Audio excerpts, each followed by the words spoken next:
제1독서의 말씀은 창세기 2장 18절에서 24절의 말씀입니다.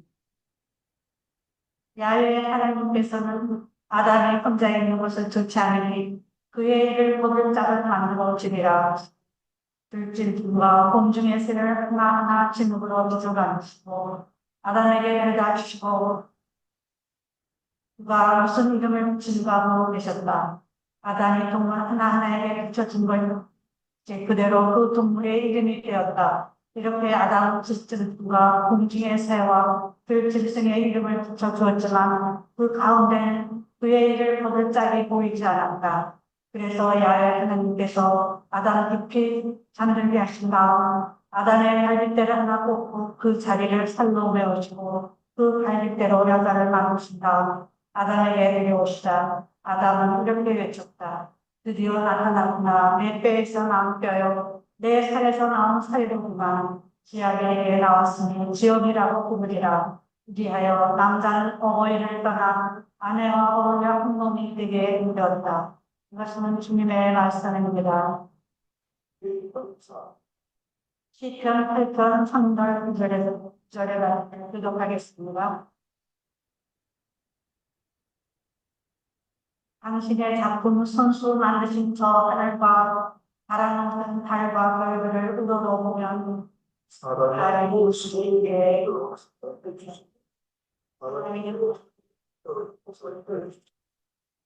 그를 하나님 가운간 자리에 앉으시고 존귀와 영광의 관을 씌워주셨다.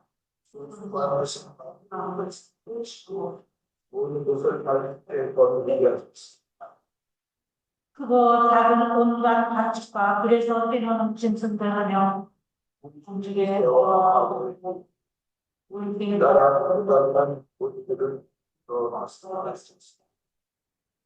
야훼 우리 주여 주의 이름을 온 세상에 어찌 이리 크십니까? 왕신과 저와 죄의 죄와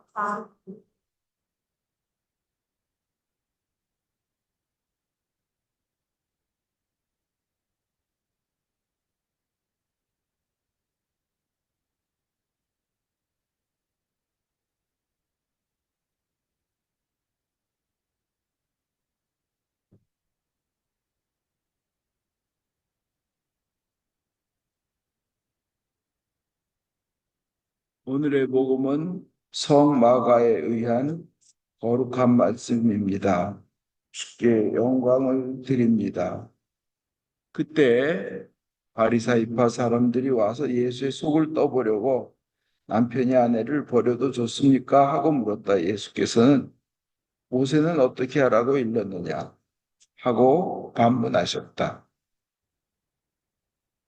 이혼장을 써주고 아내를 버리는 것은 허락했습니다 하고 그들이 대답하자 예수께서는 이렇게 말씀하셨다. 모세는 너희의 마음이 굳을 대로 굳어져서 이 법을 제정해 준 것이다. 그런데 천지 창조 때부터 하나님께서는 사람을 남자와 여자로 만드셨다. 그러므로 사람은 그 부모를 떠나 자기 아내와 합하여 둘이 한 몸이 되는 것이다. 따라서 그들은 이제 둘이 아니라 한 몸이다. 그러므로 하나님께서 짝지어 주신 것을 사람이 갈라놓아서는 안 된다. 사람들이 어린이들을 예수께 데리고 와서 손을 얹어 축복해 주시기를 청하자 제자들이 그들을 나무랐다. 그러나 예수께서는 화를 내시며 어린이들이 나에게 오는 것을 막지 말고 그대로 두어라. 하나님의 나라는 이런 어린아이와 같은 사람들의 것이다. 이것은 주님의 말씀입니다. 그리스도를 찬미합니다.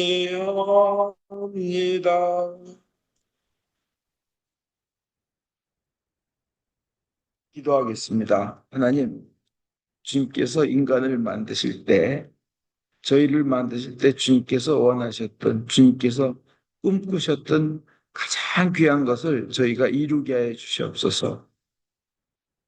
오늘 주님께서 역사하셔서 그 뜻대로 저희가 살게 하여 주시옵소서. 예수님 이름 받들어 기도하였습니다. 아멘.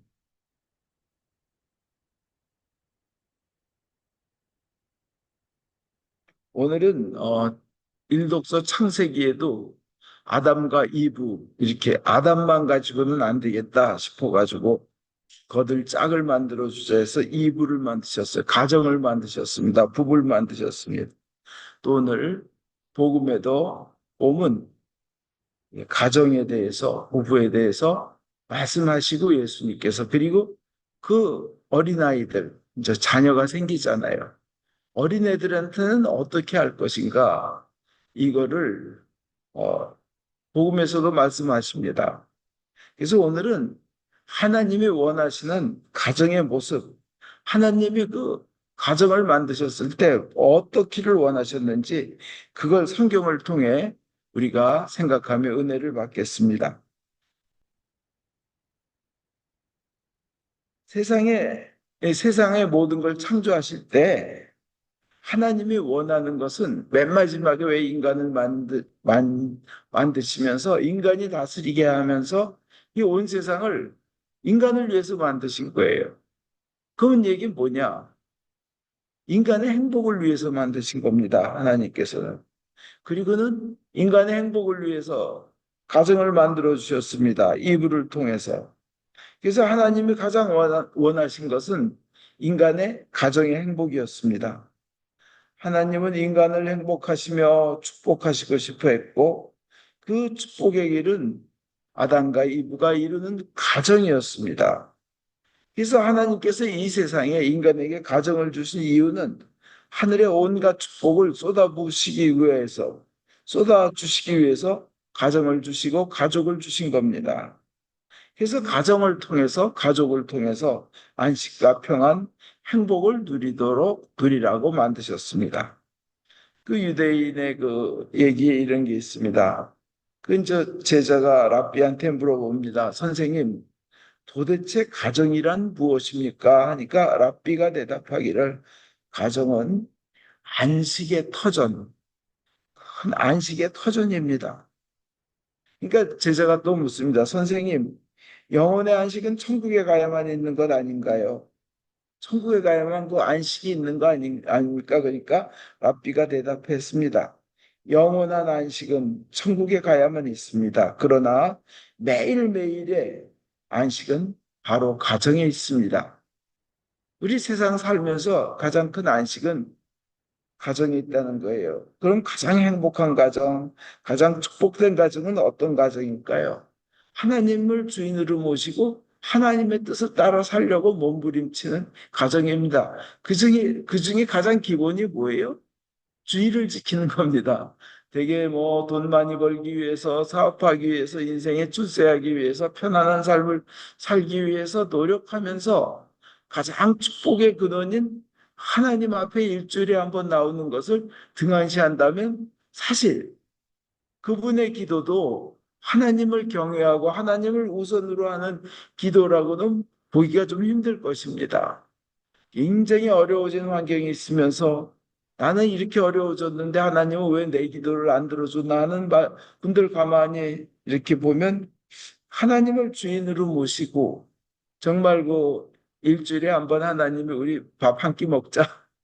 일주일에 한 번 만나보자 하는데 그걸 무시하는 분들도 굉장히 많아요. 그러면서 왜 내 기도는 응답되지 않는가 하시는 분들도 계십니다. 가장 행복된 가정 뭐냐?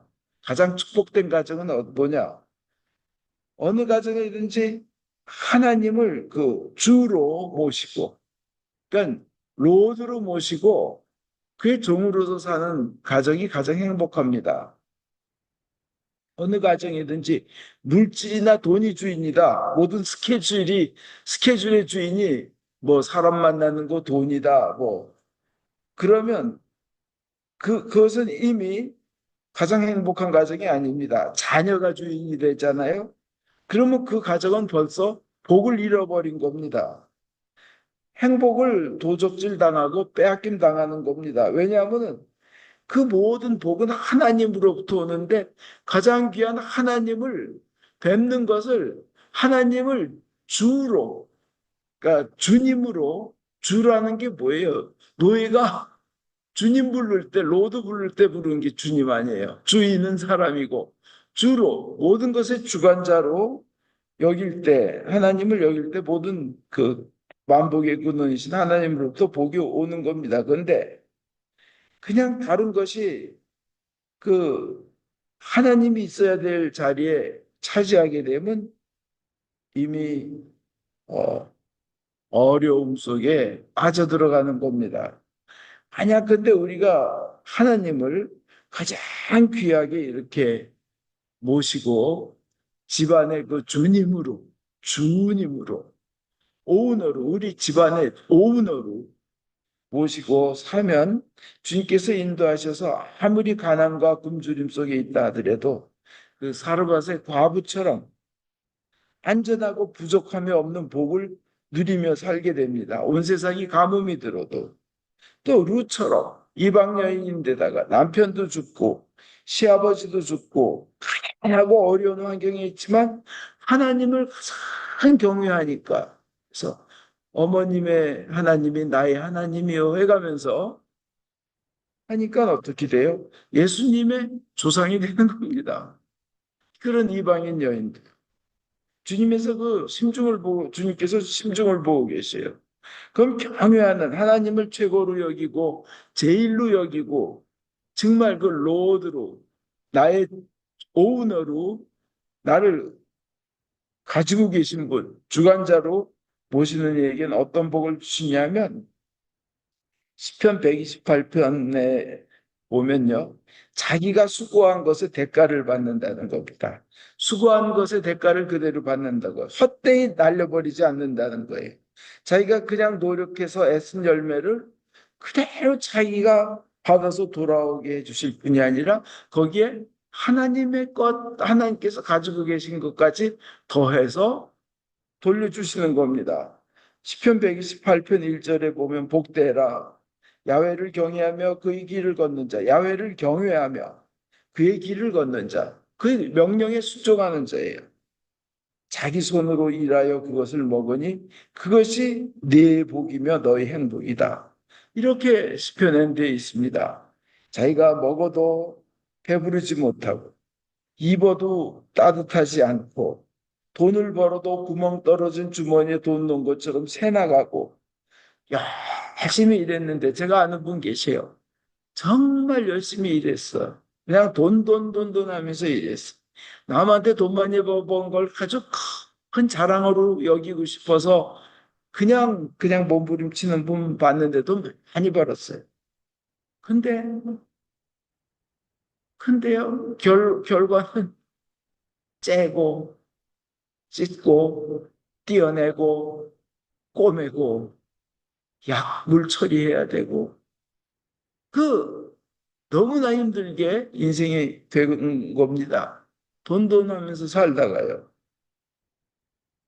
정말 그 복된 가정은 수입이 많지 않아도 하나님께서 그 손을 축복해 주셔서 수고하면 수고한 대로 수고에 대한 보람이 있고 일이 잘 되면 또 형통의 복을 누린다는 것보다 아무리 돈을 많이 벌어도 병원에 입원한 신세가 되면 뭐하고 사랑하는 가족이 그 과로에 지치고 배신감에 아프고 하면 뭔 의미가 있습니까? 돈 번 거. 다 병원비로 나가고.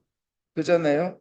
그래서 생명의 근원이신 하나님을 이렇게 참 귀하게 여기고 제일로 여길 때 주님께서도 제일로 우리를 여겨주시고 귀하게 여겨주시는 겁니다. 그게 축복받은 가정이 누릴 것 뭐냐? 자기가 수고한 것에 그 대가를 받습니다. 두 번째로 그 시편 128편에 보면요. 3절에 아내와 자녀가 행복한 가정의 이 풍요함, 행복한 가정의 향기를 드러냅니다. 그 3절에 보면 너희 집 안방에 내 아내는 포도알 푸짐한 포도나무 같고 부인이 푸짐하대요.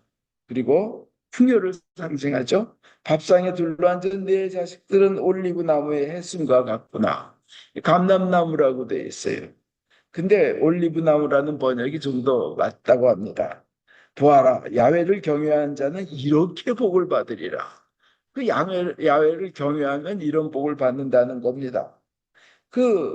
이 여기서 나오는 그 감람나무의 해순과 같다고 자식들 그랬는데 이 감람나무는 성전을 밝히는 촛대에 사용하는 귀하고 귀한 기름을 열매로 맺습니다.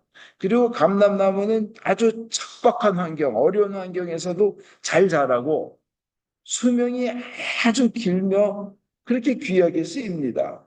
그리고는 사시사철 잎이 늘 푸르러 가지고 계절과 환경에 관계없이 같은 색을 지니고 있고 다른 주위의 다른 그 생물과 다른 것에 귀한 축복의 영향을 미칩니다. 그래서 우리 자녀들도 그런 그 성전을 밝히는 촛대처럼 귀한 그런 쓰임을 하나님으로부터 받고 그 감람나무처럼 오래 살고 건강하고 아주 오래오래 행복하고 하나님으로부터 귀한 대접을 받게 하려면 왜요? 하나님을 경외하라는 겁니다. 그 시편 128편 3절에 나오잖아요. 야훼를 경외하는 자는 이렇게 복을 받으리라면서 자녀의 올리브나 감람나무의 해순과 같다고 되지 않았습니까? 어떤 유명한 분이 한국에서 교육학으로 아주 유명한 분이 계세요. 목사님 사모님인데 환경의 사모님이라고 계세요. 이분은 어릴 때부터 애가 셋인데 우리 공부 대신 주님을 더 믿자, 예배를 더 드리자, 성경을 많이 읽자, 더 기도하자, 그리고 전도하자 하고 애들한테 그걸 그렇게 가리키면서 마태복음 6장 33절에 나온 대로 먼저 그의 나라와 의를 구하라 그리하면 이 모든 것을 더하시리라는 거 우리 믿자 하고 키웠어요. 그랬더니 저 셋째가 이제 지금부터 한 15년 전의 일입니다.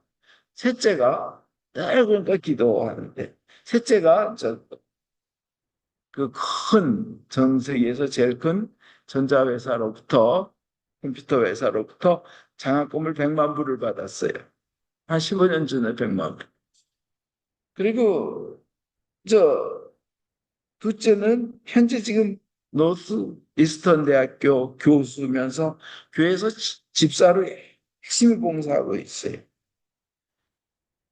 그리고 첫째는 그냥 어릴 때부터 그 예배드리고 주님의 일을 하는 걸 그렇게 좋아했는데 제가 하버드 로스쿨을 졸업했고 미국에서 제일 큰 로펌 10대 로펌 중에 하나에서 근무에다가 백악관의 국토안보국에서도 근무를 했는데 이상하게 본인이 원하는 자리에 시험만 보면 어플라이만 하면 그 과거의 스펙이 그렇게 좋은데 떨어지는 거예요. 면접에서 계속. 그때마다 이 황경희 사모님이 이제 그 딸한테 한 얘기가 주님께서 굉장히 더 귀하고 좋은 것을 준비하고 있으니 우리가 할 일은 뭐냐? 하나님께 더 가까이 가자. 하나님께 더 가까이 가자. 면접에 떨어질 때마다 하나님께 더 가까이 가자. 그래가지고 이제 지금은 이 첫째 딸은 목사님 사모님이 됐는데 아직도 정치에 하고 있고 지금 국무성에 일하고 있답니다. 뭐 최근에 본 뉴스로 인하면 올해 대통령 선거를 준비하는 자리에 있다고 합니다. 근데 아까 말씀드린 막내 그 100만 불, 1밀리언 달러의 그 장학금을 받은 그것도 약 한 15년 전에 뭐 하냐면 하버드 대학을 우등으로 졸업하고 그다음에 졸업하자마자 난민촌에 가서 봉사한 다음에 아주 가난한 사람, 그다음에 탈북자 자녀, 저소득층, 한국의 다문화 가정, 거기 가서 그냥 그 교육 기회가 별로 없는 사람들을 위해서 그렇게 무보수로 가르치고 선교사로 선교단체에서 사역하고 그랬는데 지금 IT 산업 컨설턴트로 일하면서 교회에선 찬양 사역자로 성경 공부 인도자로 봉사하고 있답니다. 이게 뭐냐? 하나님을 경외하며 하나님을 우선으로 보시면 결국은 하나님께서 인도하신다는 거예요. 그러니까 제가 어떤 복을 주냐 다시 하면 자기가 수고한 것 그대로 자기가 먹는 대가를 받고 두 번째 아내와 자녀가 또 행복한 가정의 풍요함과 행위를 누리게 되고 세 번째로 축복이 대를 이어서 전달되는 복을 받는다는 거죠. 세 번째로 말씀, 어떠한 복을 받냐의 세 번째는 그 축복이 대를 잇는다는 거예요. 축복이 대를 잇는다. 그 시편 128편 얘기하는데 6절에 보면 정녕 네가 네 자녀들의 자녀들을 네가 그 야훼를 경외하면 네가 자녀들의 자녀들을 보게 될 것이다. 아들, 딸, 손자, 손녀 볼 것이다. 그러면서 오래오래 살 것이다. 이렇게 돼 있어요. 야훼를 경외하는 자가요. 이제 과연 하나님에 대한 신앙을 그렇게 가진 사람들이 그 후손들이 그렇게 잘 되는가를 연구한 분이 있습니다. 이것에 대해서는 하도 많은 그 버전이 있기 때문에 정말 제일 정확하고 맞는 게 뭔가 이제 저도 찾아봤어요. 뭐냐? 그 맥스 주크라는 사람과 조나단 에드워즈란 두 사람을 비교한 그 얘기가 옛날부터 있었죠. 뭐 어디 기자가 연구해 봐서 다들 돌아가신 지 150년이 지났으니까. 근데 그 가장 이제 믿을 만한 가장 이렇게 연구를 잘하는 사람이 사실적으로 조사한 거를 봤는데 미국의 교육자 알버트 윈십이라는 저 사람이 교육자예요. 정말 그 잘 믿는 사람과 안 믿는 사람의 후손이 어떻게 되나?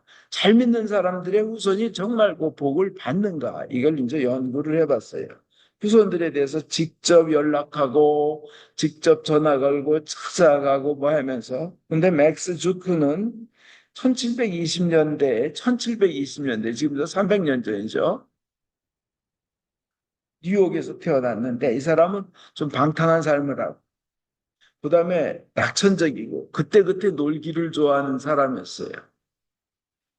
그랬는데 이 사람은 그 사람의 후대에 걸친 그 5대의 후손 약 1200명을 연락해서 조사해 봤는데 1200명 중에 많은 수가 일찍 목숨을 잃었고 440명은 퇴폐한 생활 습관으로 인해 몸이 망가지고 아주 병들고 약하게 살다 죽었고 310명은 거지가 됐고 그 다음에 아주 많은 숫자가 범죄자, 알코올 중독자, 절도범 그 중에 또 70명은 살인까지 한 살인자까지 됐다는 거예요.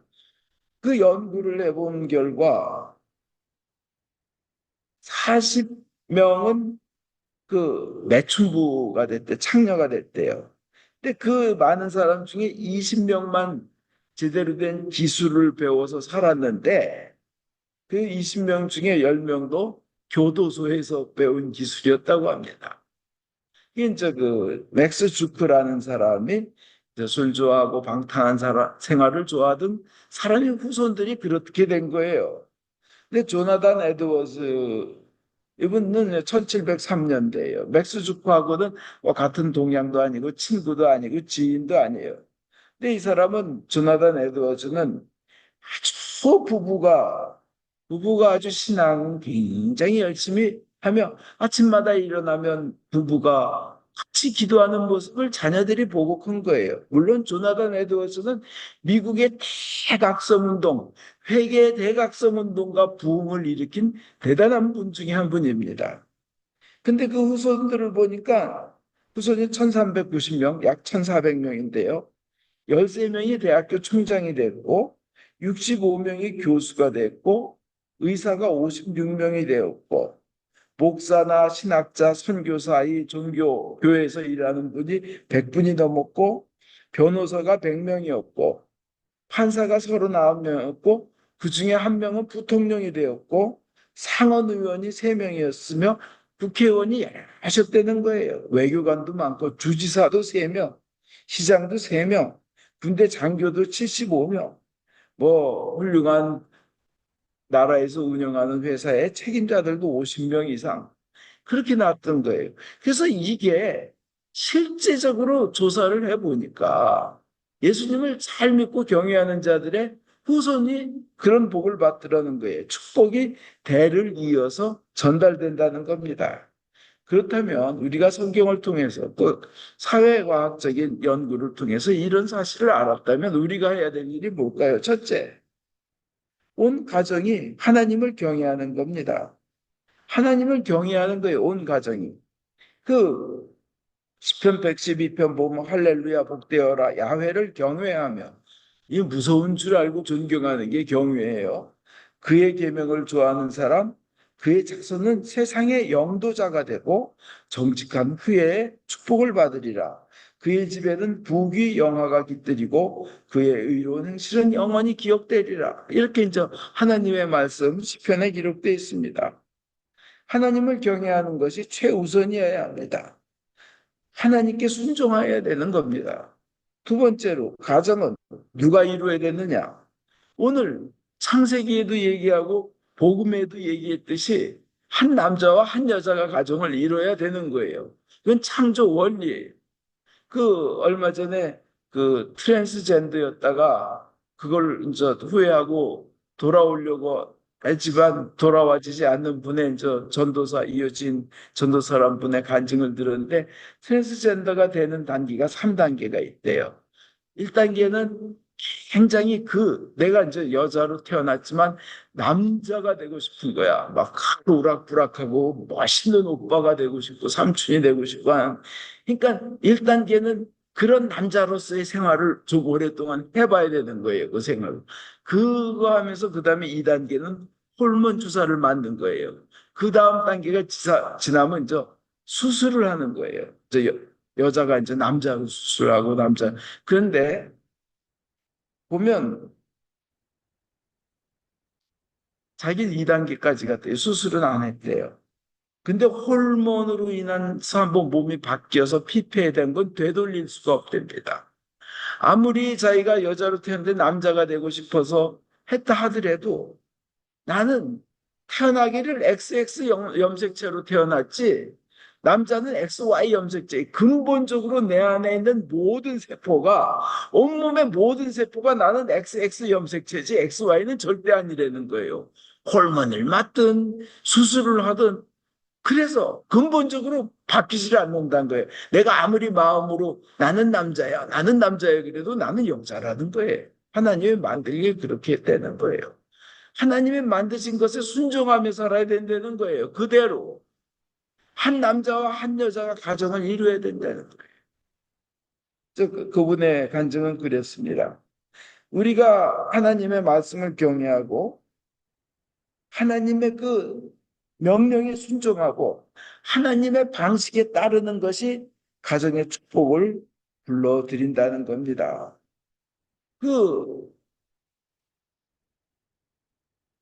제가 최근에 어떻게 해서 그렇게 됐는지 몰라도 탈동성애 하셔가지고 동성애에서 나와가지고 고백하는 분의 그 고백들을 흔히 들었는데 누가 좀 일찍 좀 얘기해 줬으면 누가 좀 일찍 현재 일어나고 있는 일을 얘기해 줬으면 내가 그 세상에 들어가지 않았을 것을 그렇게 후회하는 거예요. 그래서 하나님의 말씀대로 사는 것만이 인간을 가장 강하게 합니다. 인간은 약해요. 인간은 약해요.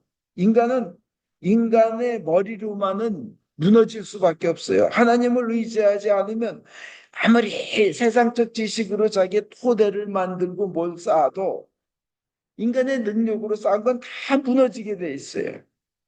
그렇게 강하고 튼튼하던 사람들 인류 역사를 보면 안 죽은 사람 있어요. 무너지게 돼 있어요. 알렉산더 대왕 무너졌어요. 징기스칸 무너졌어요. 그죠? 인류 연예인 생각해 엘비스 프레슬리 그 많은 돈과 그 많은 인기 마이클 잭슨 인류 연예인들도 다 죽고 자살하고 돈 많은 재벌도 죽게 돼 있어요. 무너지고 심지어 자살도 해요.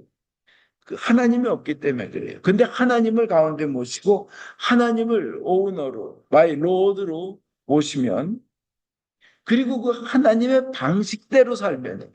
하나님의 방식대로 살면 하나님이 명령하신 대로 살면 그것이 하나님을 경외하는 거예요. 거기엔 축복이 따르는 겁니다.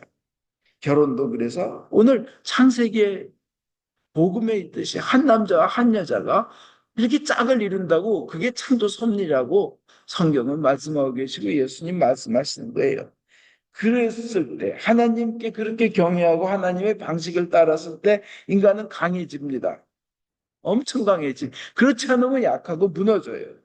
그러나 따랐을 때 다윗은 어린 볼이 밝은 소년이었지만 하나님이 함께 하시니까 골리앗을 죽이고 승리하잖아요.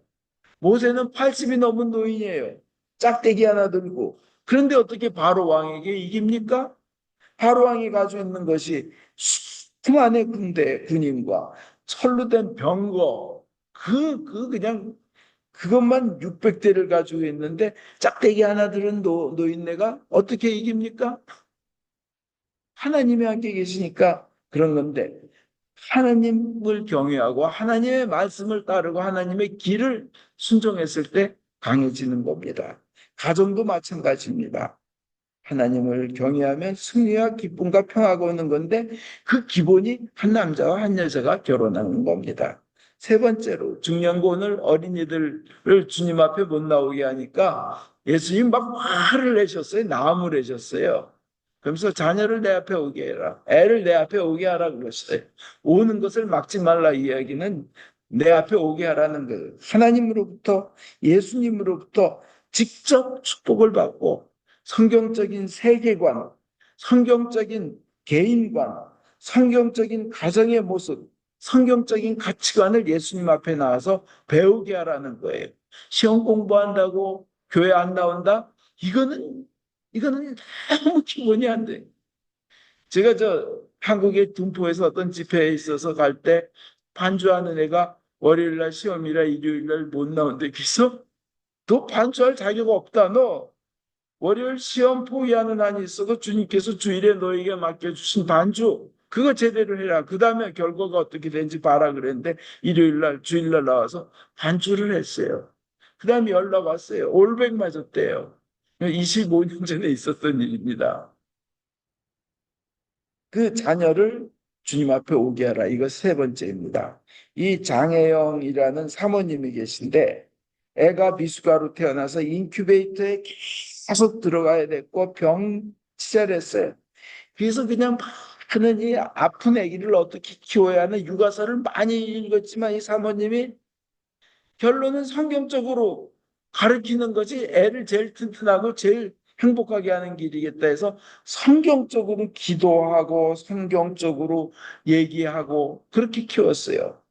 그랬더니 이 아들이 그 미숙아로 태어난 애가 미숙아 15살에 법대에 입학하고 21세에 사법고시를 한국에서 합격했어요. 미숙아가. 그러면서 그 사모님의 간증이 그거예요.